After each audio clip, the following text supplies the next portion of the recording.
Wow. Have mercy. Your brother from the gutter, the slick one, back behind the wood for the open bar. Are you ready? I said, are you ready for the AFC fucking championship game or what? That's right. That's right.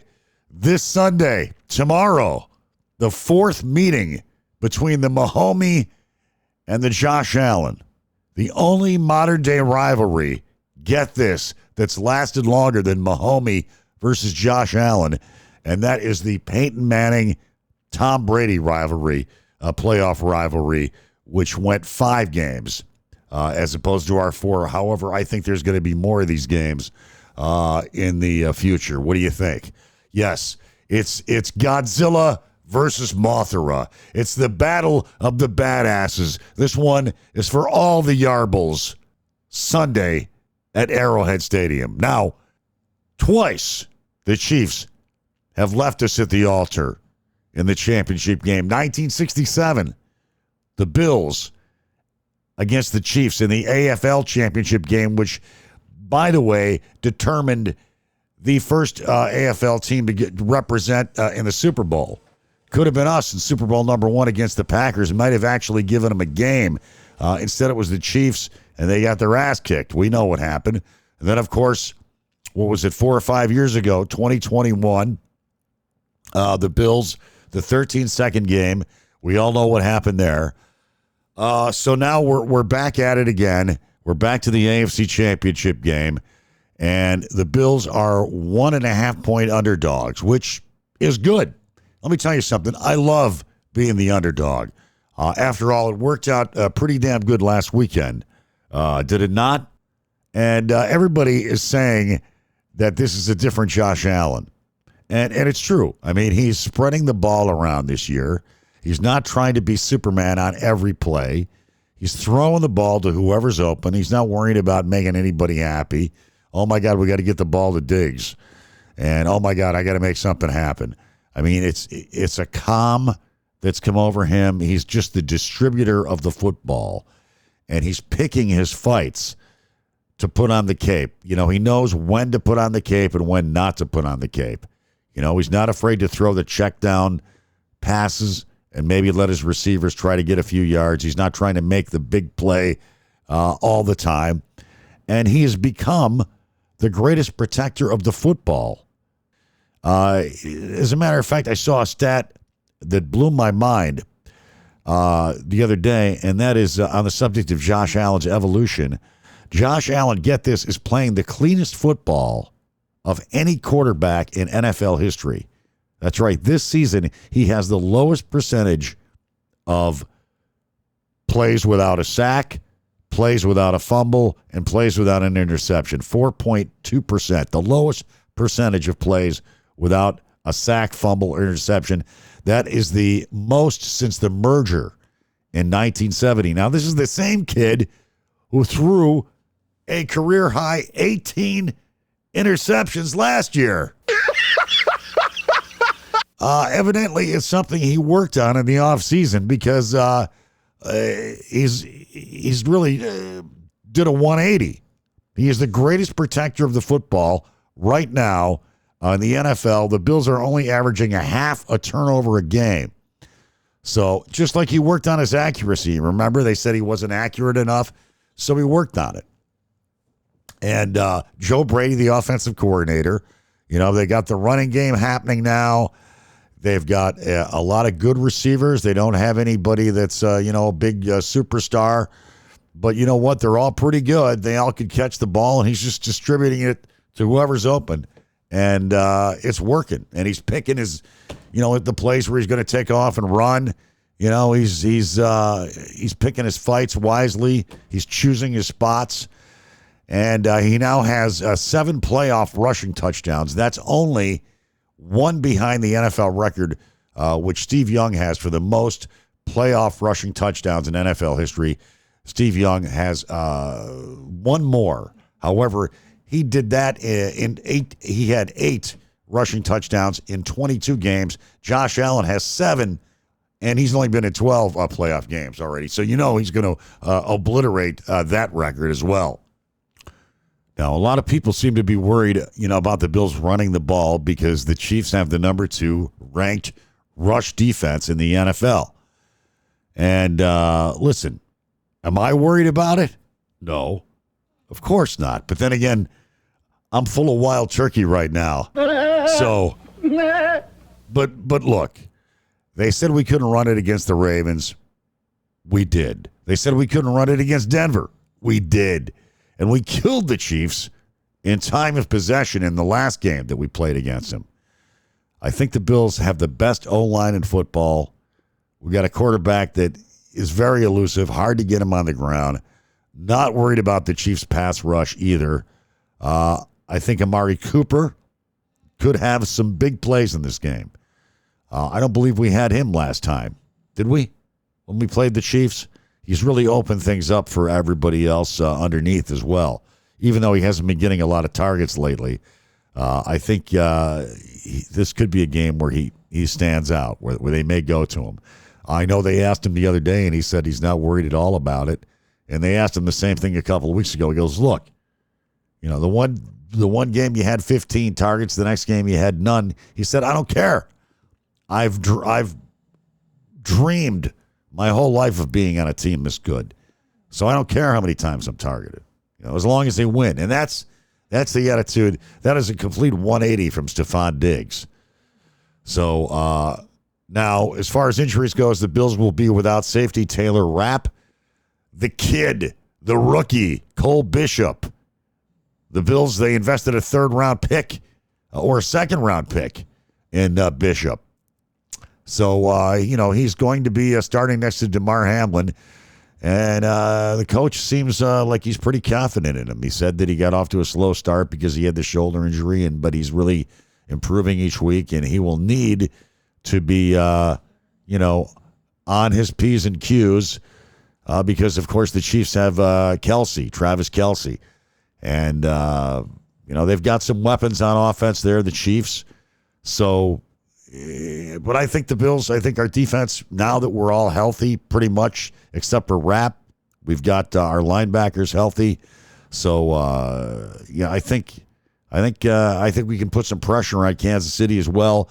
They've got their left tackle is hurt, and they've got their guard playing left tackle right now. And what's-his-face, Mahomey, is playing on a gimpy ankle. But look, he's still a magician with the football. So, an Arrowhead, it's going to be tough there. I'm not saying this is going to be a cakewalk, but I think this is the best version of the Buffalo Bills as far as a team goes. And I mean team with a capital team. These guys love each other. They play for each other. There's no egos. There's a certain calmness about this team. And Josh Allen, I think they're like, hey, we've been here before. We're not going to get giddy. We won a couple of playoff games, but the mission is not over. We got to get to the Super Bowl and win it. And I think that's the way they're playing it. The kicking game, you got to give the edge probably to the Chiefs. Bucker, their kicker, has got the 4th most field goals, playoff field goals in NFL history. So I still believe, like I said, this team can do it. This is the best version of the Bills I've seen in I don't know how long. And this is not the best version of the Kansas City Chiefs. Not a bad version, but it's not the best version that they've had. I'm picking the Bills here to pull this sucker off in Arrowhead Sunday in an upset. Remember, we're 1.5-point underdogs. I'm picking the Bills 31-28. All right? We got to keep the ball away from KC. Got some nice, long, sustained drives. And it's going to be whoever makes the mistake. Kansas City, they don't turn it over. We don't turn it over. Somebody's got to turn it over. Something's going to happen here. Something's going to give. And I think our defense is going to come up big in this game. But, hey, what do I know? I mean, I used to play Led Zeppelin records for a living, right? And a crazy week in Trump land. That's right. You'll be happy to know that I'm sure you'll sleep better at nights knowing that Pete Hegseth is our new Secretary of Defense, huh? Good Lord. God help us. He ran 2 non-for-profit organizations into the ground, into the red. They had to call in auditors. The guy's a complete fuck-up. He's a public drunkard. He's a womanizer and abuser. And most of all, he's not even qualified for the fucking job. He's in the Army National Guard combat. Whoop-de-doo. Okay? The last Secretary of Defense was a 4-star general who was the commander of CENTCOM. Okay? So you're replacing him with a TV boy. But,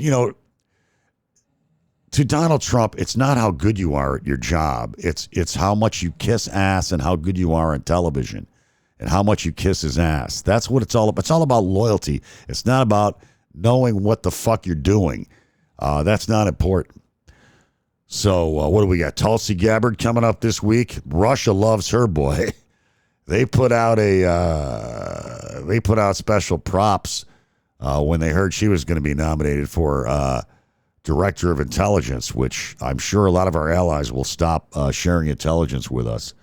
But hey, who needs allies anymore? It's America all by itself, right? I mean, all I could say is these Trump voters, whatever happens these next 4 years, and the 16 million of you that stayed home, whatever happens to this country, it's on you. It's on you, and the chaos is just beginning.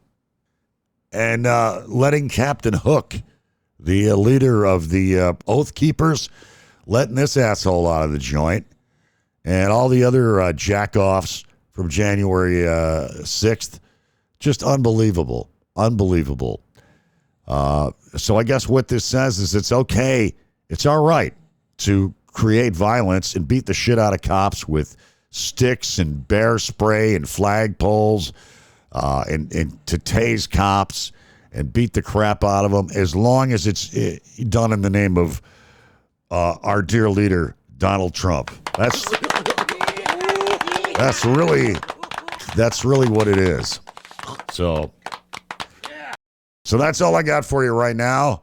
Oh, I was going to tell you the story about the guy. Should I tell you the story about the guy that got his penis froze?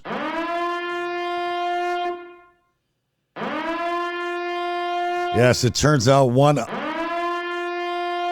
unlucky dude got into a drunken brawl outside a bar in Alberta, Canada, that ended with first responders surrounding him while his pants were down. This is according to TMZ photos taken by fellow patron at the bar. Yes. Thank goodness for fellow patrons at the bar, huh? Get that man a shot. The photo showed a man who appeared to have gotten his penis stuck to the icy sidewalk following an inebriated fight. It's unclear how the fight reached the point where his privates became public, but it was bad enough that he required help from first responders. His genitals were stuck to the ice as multiple people, including security at the bar, attempted to pull him off the ice. The photos published by TMZ have been censored, but as they put it, this gentleman's privates are clearly stretched before snapping right back into the ice. They may be drinkers, Robin, but they're also human beings. Authorities confirmed that the incident occurred outside the East Village Pub and Eatery in Fort McMurray on Sunday, January 12th. The fight started inside the venue and was later taken outside, during which the unfortunate man's pants fell down. But wow, how embarrassing is that? Not only do you get your ass kicked, but you get your wang stuck to the sidewalk, stuck to the ice, and then first responders have to come and pull you out. I'm sure that guy will be leaving town. At least I would be in the not too distant future. I'll tell you that. You don't want that one getting out around town. All right, that's all I got for you. Until next time, what can you do except for remain calm, circle the wagons, go Bills. Let's crimp the Chiefs, okay? Let's put an end to this. This This will not stand. This must end Sunday. That's it. We win. Period. End of story. The kidding around is pretty much over. Live fast, die old. Weed, whiskey, and Warren Zevon. They're eating the dog.